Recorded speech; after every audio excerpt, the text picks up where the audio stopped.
Welcome to the Visual Effects Notes podcast. Today's episode is sponsored by ftrack and Action VFX. ftrack is an Academy Award-winning company specialized in project management, production tracking, and the creation of media review platforms for the creative industry. ftrack has recently released 2 new versions of its media review software. Check out ftrack Review for the new interface and even more accessible reviews. You can also try cineSync 5, the brand new version of cineSync, built from the ground up for the most secure, high-quality review sessions out there. You can try both products for free via the link on the description below. This episode is also sponsored by Action VFX. Action VFX is the best place to get high-quality stock footage. I've used Action VFX in game cinematics, short films, trailers, and commercials. They are the best stock footage I've ever come across. You can also use the promo code Hugo'sDesk for 10% off. Please visit actionvfx.com to learn more. And now on to the show.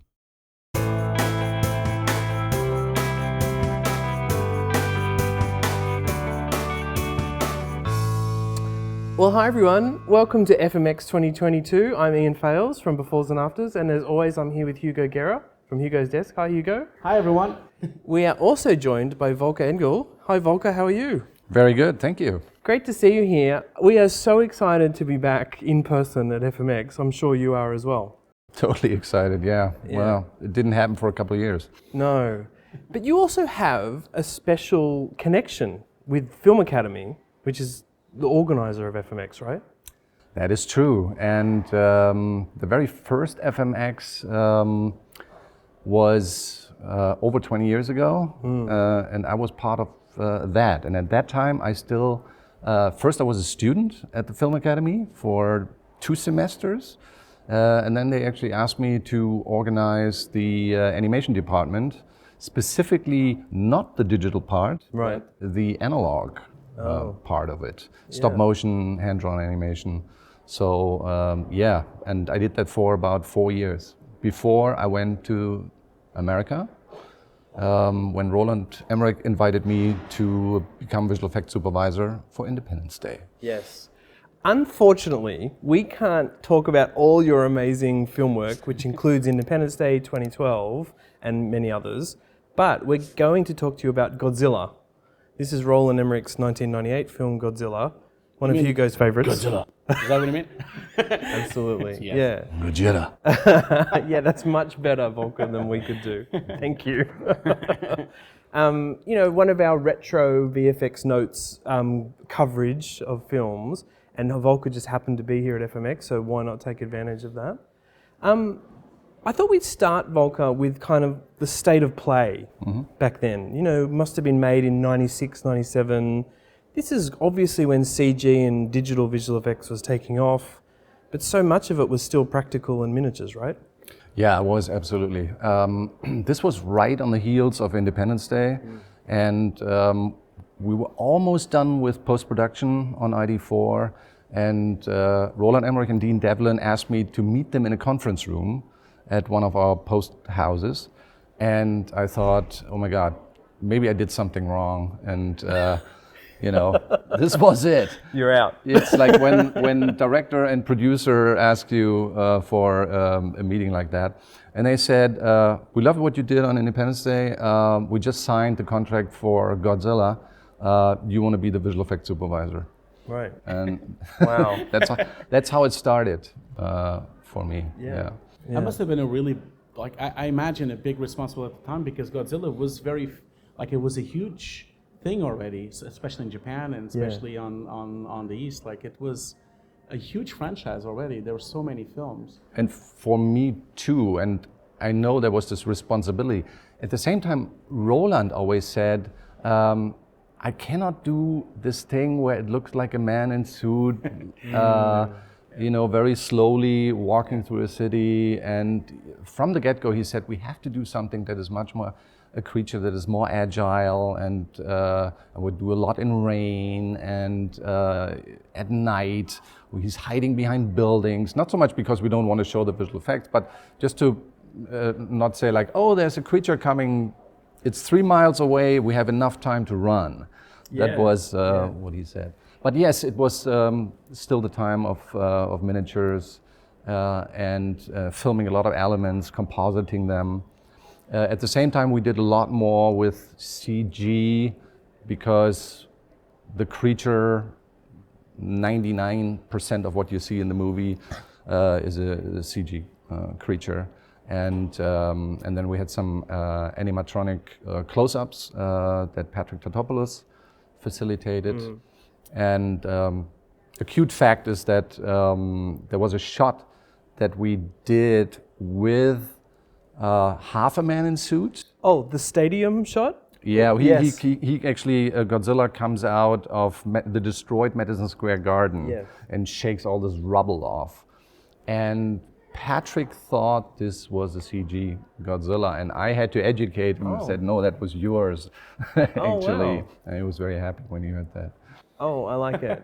I love you to share so many factoids like that. I think one of my favorite things out of Godzilla is not even in the film, it's the teaser trailer, you know, which basically was having a dig at Jurassic Park and the new Jurassic World, Lost World film, right? Yeah. Can you tell us a bit about that, Volker? Sure.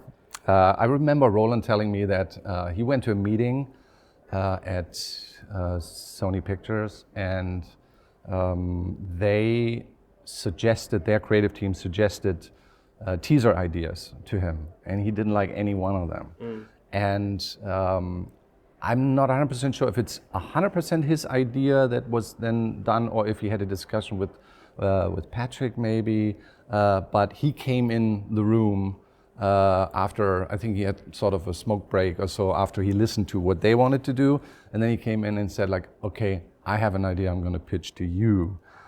And that is this teaser where a school class comes into this natural history museum and the teacher tells them, looking at the skeleton of the T-Rex, this is the biggest predator that ever roamed this planet. And then you hear the boom, boom, boom, the footsteps coming. And then a foot comes in, smashes the T-Rex skeleton, goes out again, and then everybody looks up, and through a skylight you see the tail whipping past. And then the Godzilla scream, the famous one. How did you make it? I want to tell everyone that I watched that trailer, teaser, must have been 1997, about 1 billion times on QuickTime had a site, Apple's QuickTime had a site, but so did Real Player. Do you remember Real Player? Yes, absolutely. Oh my God. But you know, I must have had a 14 4K modem or something at the time. But anyway, we must ask you how you made it, because actually it's a miniature. Yeah, it's all miniature, except the foot that comes in and the tail that we see. So we did some very early CG work with that. But everything else was built. I can't tell you the exact scale. It was fairly large. I want to say it was almost quarter scale that we did. There are these columns in the museum, like these big marble columns. And I used to have one of them in my apartment for a while later.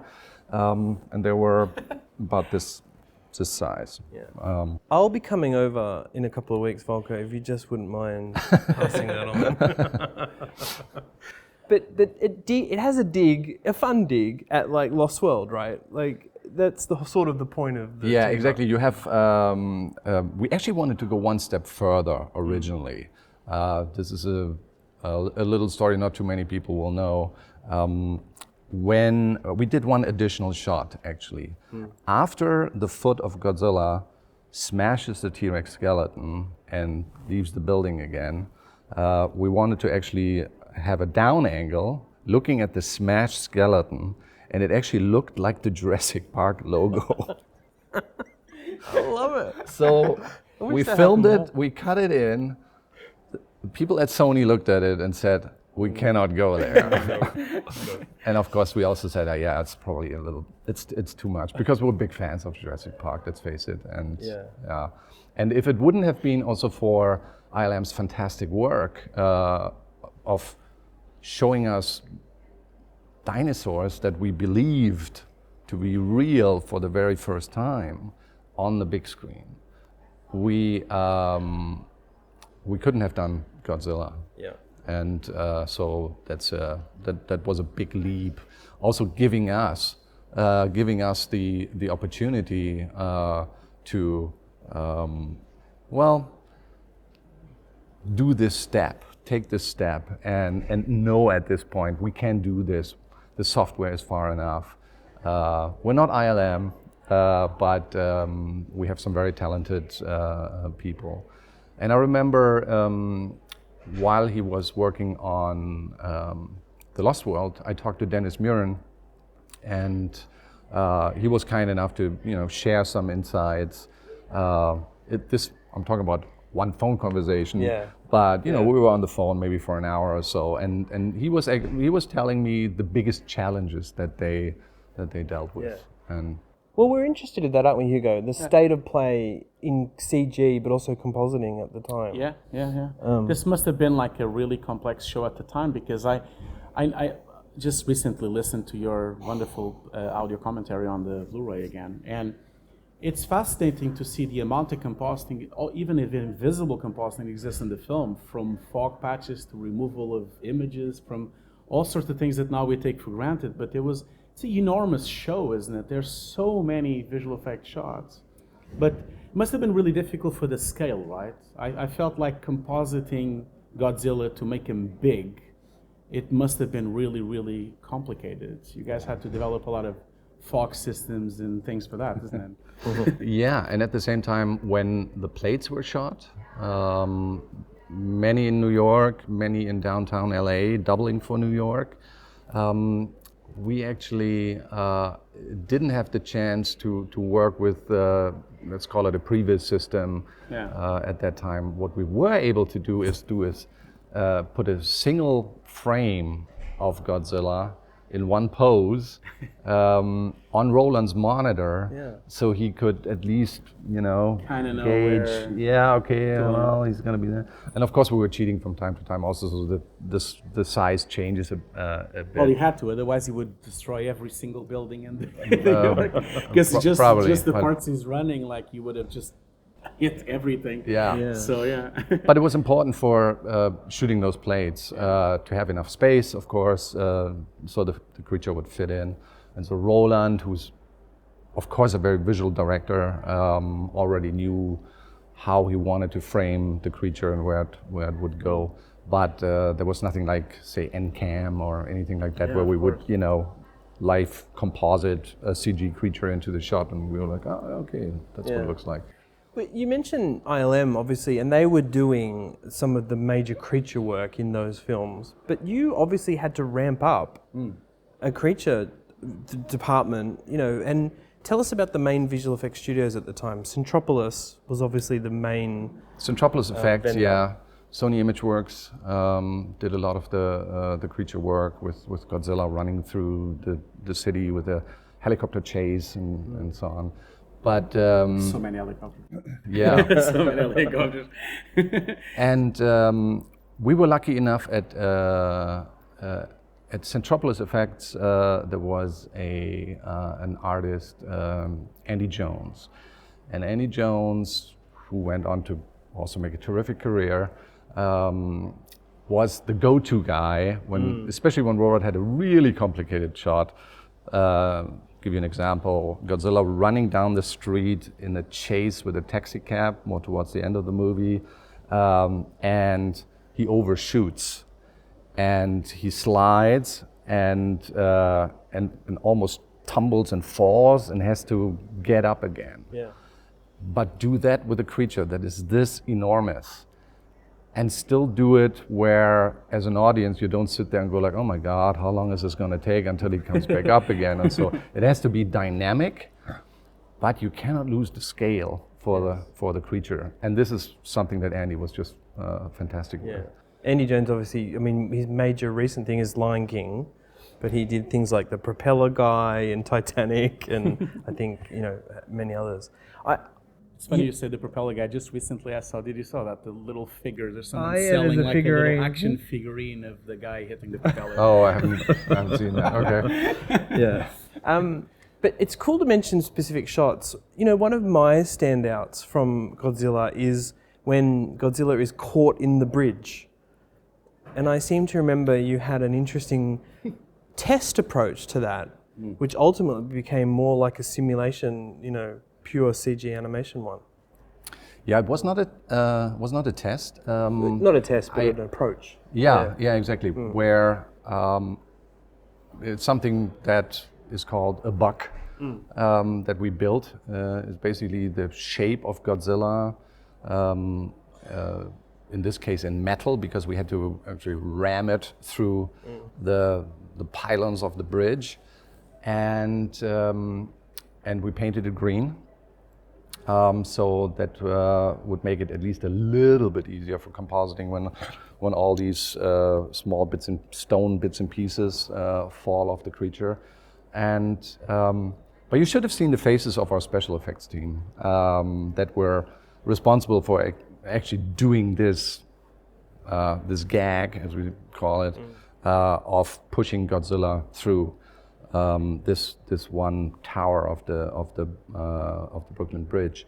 The tricky thing was that Roland had a very specific idea about Godzilla going through the bridge and then lifting his upper body slightly up and the head up. Right. So we had to build that into the bug, and Joe Viscoso's special effect team made it happen that you could actually push it down on the back, and then it would go up in the front. And if I remember it correctly, just like with the White House in Independence Day, we painstakingly planned it and kind of rehearsed it as much as we could rehearse, so it would fit on a first take basis, because you don't want to rebuild these towers of the bridge. But that's what we did. And then the creature was CG in the end, painstakingly composited behind these pieces, and of course with some additional pieces put on top of it. We mainly in those days, actually, because render time was so prohibitive, also shot debris pieces as elements. Yes. So we'd actually carefully throw buckets of stuff in front of black, sometimes in front of blue, depending on what the lighting situation was. And that was also composited on top of Godzilla ramming through this bridge tower. Yeah.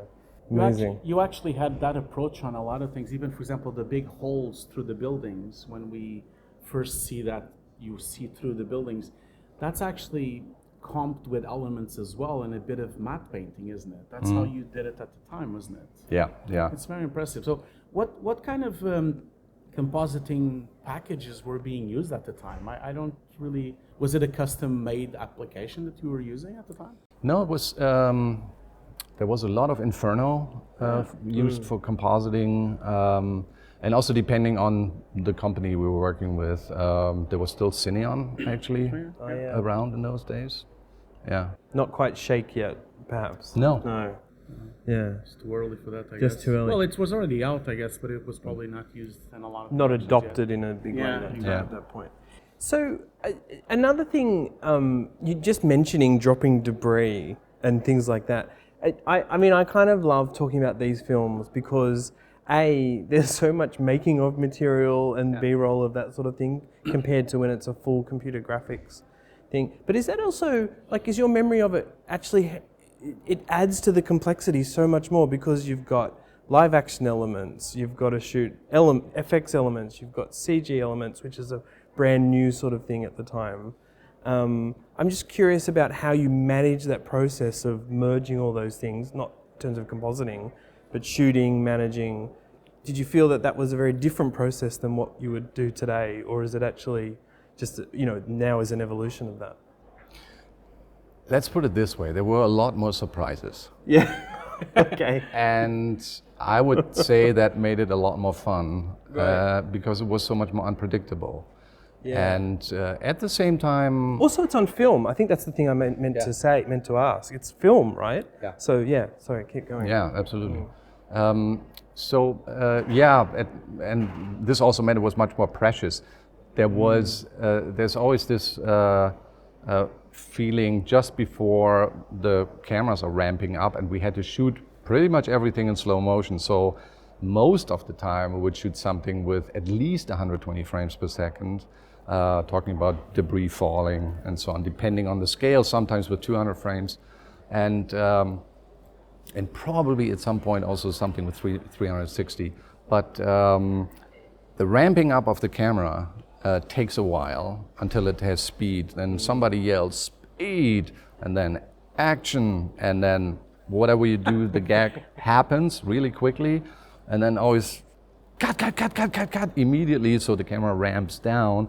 And there's so much film going through the mag for the ramping up and this ramping down process that the next day when you sit at dailies looking at the stuff and the room is dark and it's early in the morning, you have to make sure you stay awake, because it usually takes, I don't know, it's like 1.5 minutes or so before the first thing happens on screen, because it's just the camera ramping up in the begining.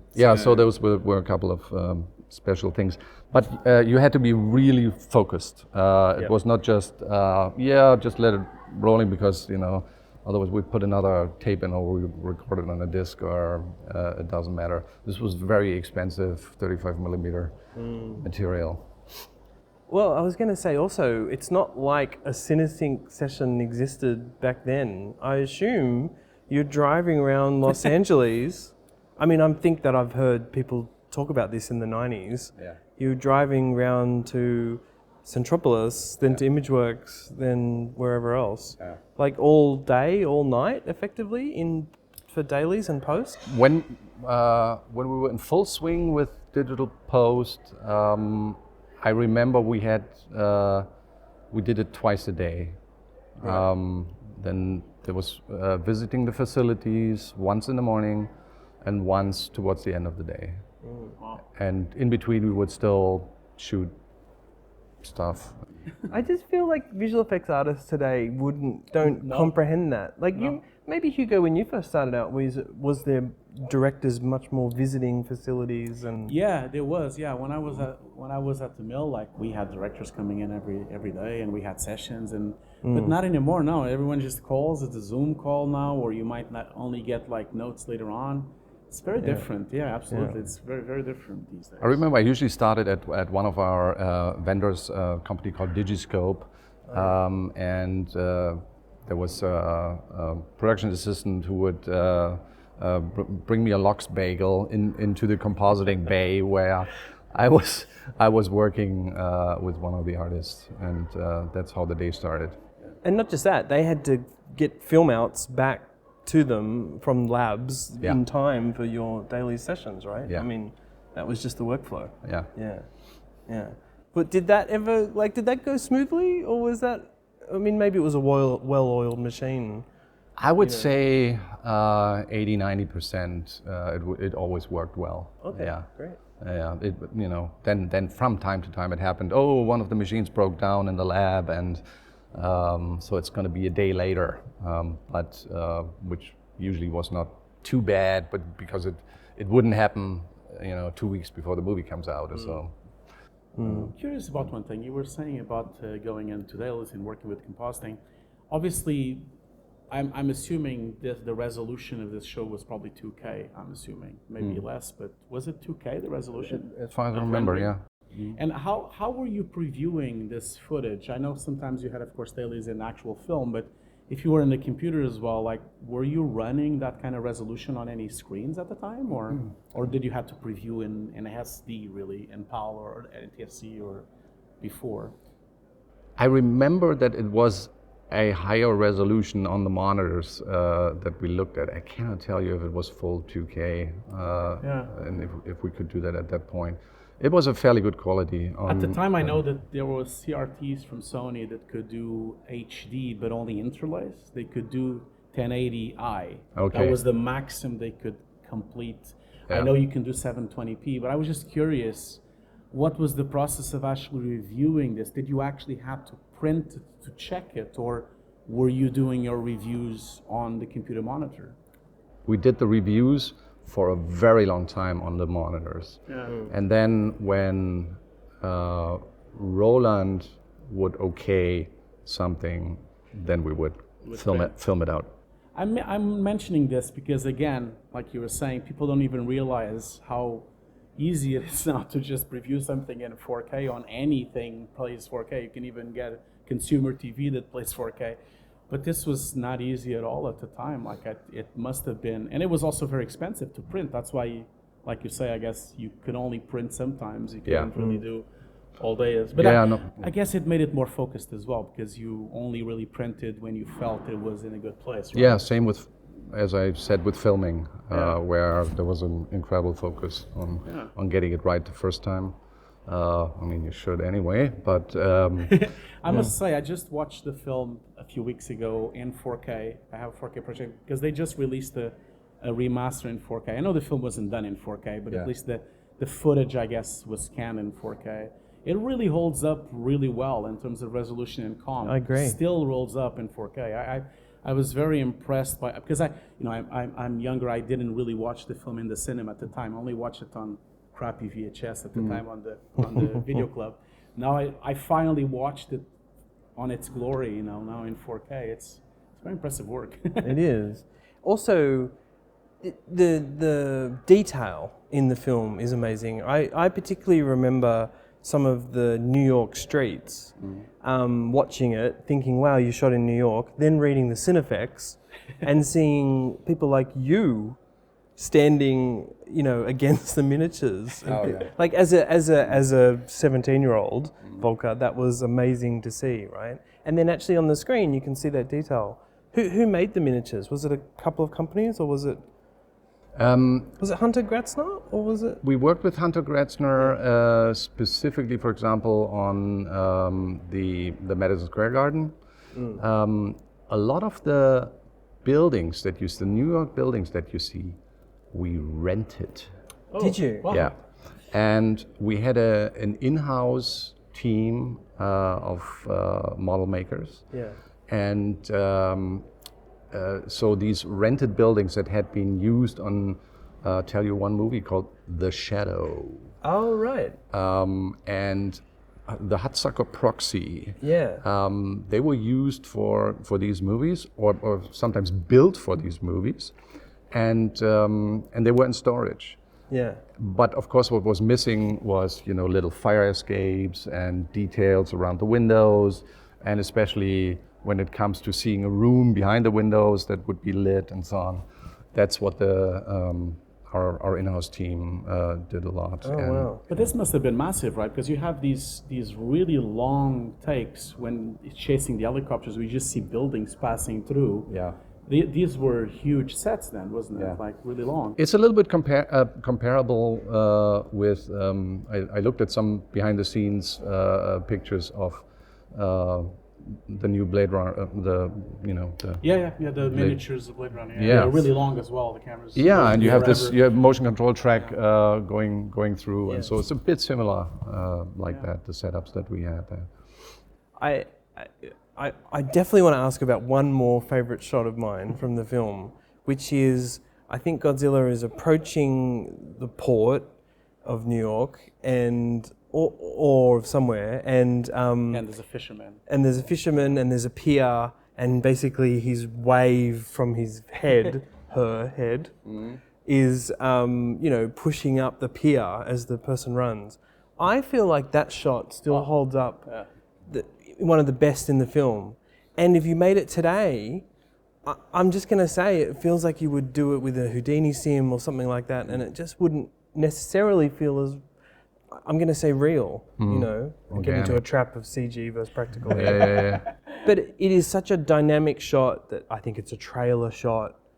Can you tell us a bit about how that was? Yeah, it was a trailer. I think it was for the first real trailer after the teaser with the guy sitting at the pier. Yeah. And I want to say this is all Joe Viscoso and his amazing special effects team, because we went to Falls Lake at Universal, and we had when it was empty, we had a track set into the pool, and on that track was the head of Godzilla, built by Patrick Tatopoulos Studio. and then we this is very analog. We had a pickup truck, a very powerful pickup truck, driving alongside the pool with a winch system, a pulley system that then pulled the head through the water, and that's how this wave comes and forms. But then the head reaches the pier, built out of balsa wood, and it's about this wide.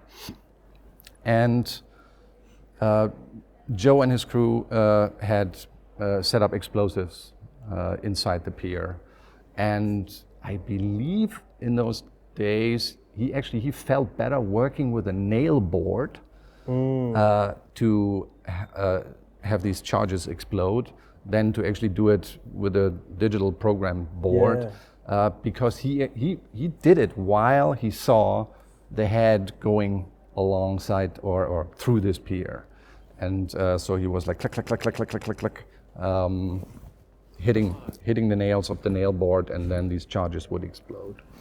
That's so cool. But is the person running there, or is it a comp? That's a comp. That's a comp, yeah. Of course. We had a piece of a real pier, which we also shot at Falls Lake, with heavy rain machines and everything.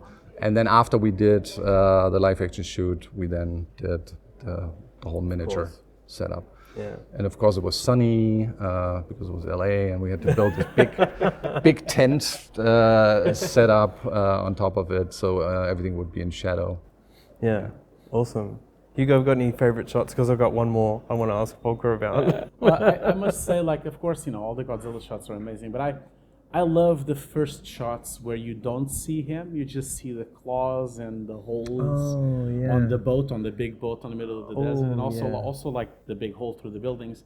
I just love those shots because you look at those, especially the steps on the floor as well, like the footsteps, and they're just beautiful. But especially that boat, I love the scratched boat, I love it. which is a full CG boat, isn't it? Like at the time, but you also had a piece of it built, didn't you? Or was it fully CG on all shots? I have to think back. Maybe some sort of matte painting. Yeah, there was one matte painting involved, and the wide shots are CG, and but that's pretty much all I remember. A long time ago. It was a very tricky shot. There's this helicopter shot flying towards the ship that's stranded basically on this beach, and it's this big freight ship, and then we fly around it, and it was one of these things where, again, back in the day, to have this CG boat completely solid tracked onto the beach for a very long shot and a very long time was pretty complicated. This is actually something that you mentioned, both you and the rest of the team, on the commentary all the time. The tracking was probably one of the most challenging parts of this project, wasn't it? Because, like, obviously these days we're a bit spoiled because there's so many tracking softwares, and it's I don't say it's easy, don't disrespect to anyone, but it's a bit easier now these days to track something. But must have been a nightmare to try to. You have a lot of helicopter shots, and even in New York, you have a lot of handheld as well, like a lot of movement on cameras. Well, that's interesting. Was this an era where you could go into a New York street at night, maybe, and it'd be cleared by the city, and do any kind of scanning or LiDAR, or did that exist at the time as a thing to do? I know we actually did have a LiDAR team there, and so those were the very early days of creating all your measurements, and Right, but definitely early days in terms of a workflow for that kind of process. The other favorite shot that I want to ask you about is about the baby Godzillas. And Volker, I don't want to embarrass you or hassle the shots, but at the time they were kind of I felt like people compared it way too much to the Velociraptors, But actually, re-watching it the other day, they're some of my favorite kind of creature work in the film. I'm just wondering how tough they were, or what the mood was about them at the time that those baby Zillas were done. Yeah. No, it was. And cut. No. There's also an interesting anecdote to that, because many of the shots originally Roland wanted to shoot with, in this case, man in suit, with people on stilts that were about maybe this tall and running. And then we did some early tests with the guys in the suit, and I think I can just put it this way. Roland wanted to direct them so much and so precisely that was stuff that they couldn't do. It was okay for them to run straight, with the stunt people we had in there, but not much more. So long story short, all of a sudden they were scratched, and it was, no, we do it all in CG. Right. And then all of a sudden we had like 4 or 5 dozen more shots that we were doing with the baby Godzillas. And was motion capture ever considered as yes. Okay. I'm glad you asked. Yeah. Way in the beginning, the first tests that we did, we did some motion capture tests, and it was felt that the process to get from, oh, it looks like a guy performing, to now we turn it totally into a creature that looks very different, was way too difficult to get there. And then it was pretty much also our effects houses that said, let us animate this, because we can get to the result that you want much faster when you direct us. And so it was decided to not do it that way.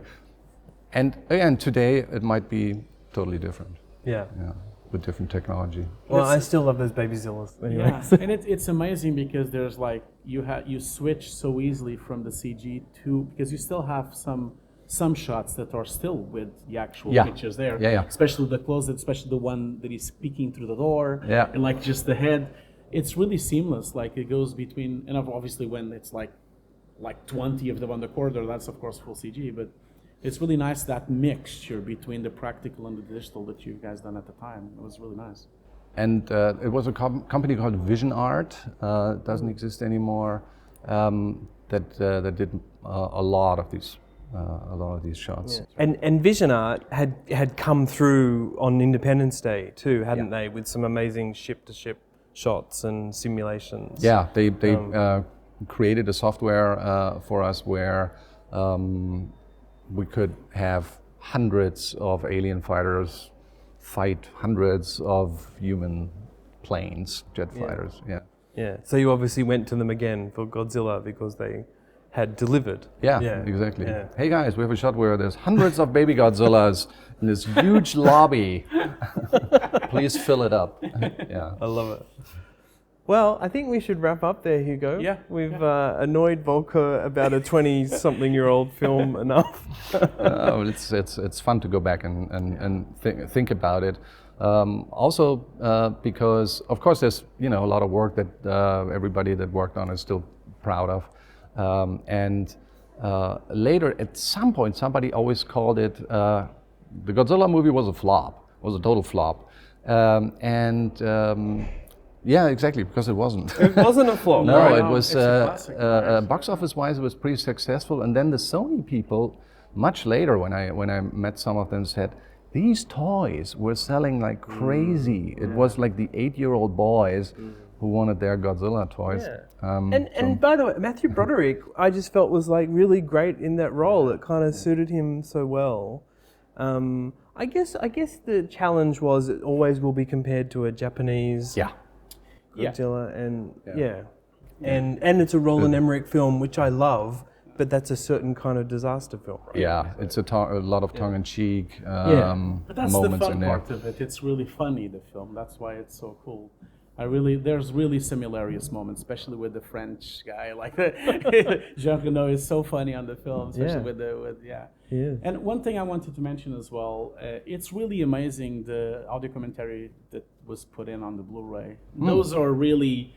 This is probably very special because we don't get those anymore. You know, Not effects people contributing. You have like you guys had 3 people on that commentary talking through the whole film, and actually you name almost every artist that worked on the project. I find that amazing and fascinating, and it's a shame that we don't do more of that these days.